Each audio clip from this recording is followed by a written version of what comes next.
বিশেষ ঘোষণা। ফেজারস্থল থানা ও সুন্দরবন পুলিশ জেলার পক্ষ থেকে সমস্ত মৎস্যজীবীকে জানানো হচ্ছে 30/5/2025 তারিখ পর্যন্ত বঙ্গোপসাগরে গভীর নিম্নচাপ সৃষ্টি হয়েছে।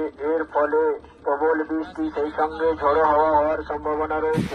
উত্তাল আবহাওয়ার জেরে শুক্রবার পর্যন্ত নদী ও সমুদ্রে না নামতে পরামর্শ দিচ্ছে প্রশাসন। বৃষ্টি হচ্ছে, টিভিতেও শুনছি বৃষ্টি ঝড় হবে বলছে। এখন আতঙ্কে আছি আমরা, কি হবে না হবে তা ঠিক জানি না। এখন তো সবাই প্রশাসন এসছে, খবর দিচ্ছে, সবাইকে চলে যাওয়ার জন্য বলছে। তো কী হবে জানি না। এখন বৃষ্টি হচ্ছে, ওয়েদার খুব মেঘলা হয়ে আছে। কি মনে হচ্ছে এই আকাশের পরিস্থিতি দেখে? মেঘলা বৃষ্টি হওয়ার চান্স বা বাতাস হবে মনে হচ্ছে এমন রয়েছে, আতঙ্কে হয়ে যাচ্ছে।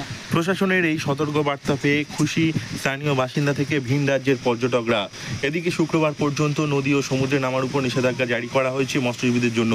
যদিও এই মুহূর্তে গভীর সমুদ্রে মাছ ধরার উপরে 2 মাসের ব্যান পিরিয়ড চলছে, ফলে সমস্ত ট্রলার ইতিমধ্যেই কাকদ্বীপ, নামখানা, ফ্রেজারগঞ্জ, সাগর, পাথর প্রতিমা ও রায়দিঘির ঘাটে নোঙর করা হয়েছে।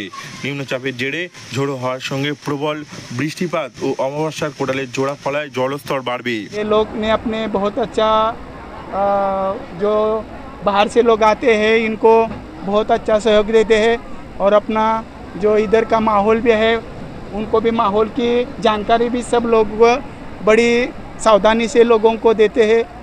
और बहुत अच्छा इधर का माहौल है, गंगा सागर का, कपिल मुनि का बहुत अच्छा सागर हमको मिला, और आपको जो लोग हैं यहाँ से धन्यवाद करता हूँ।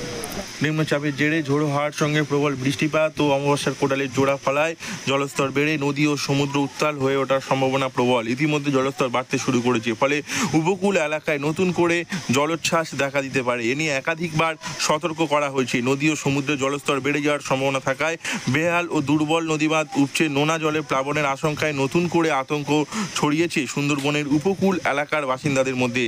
প্রশাসনের পক্ষ থেকে লাগাতার এই প্রচার করার ফলে খুশি স্থানীয় বাসিন্দারা। আসন্ন প্রাকৃতিক বিপর্যয় মোকাবিলায় সবাই প্রস্তুত বলে জানিয়েছেন তারা। দক্ষিণ 24 পরগনা থেকে নব মল্লিকের রিপোর্ট, লোকাল 18 বাংলা।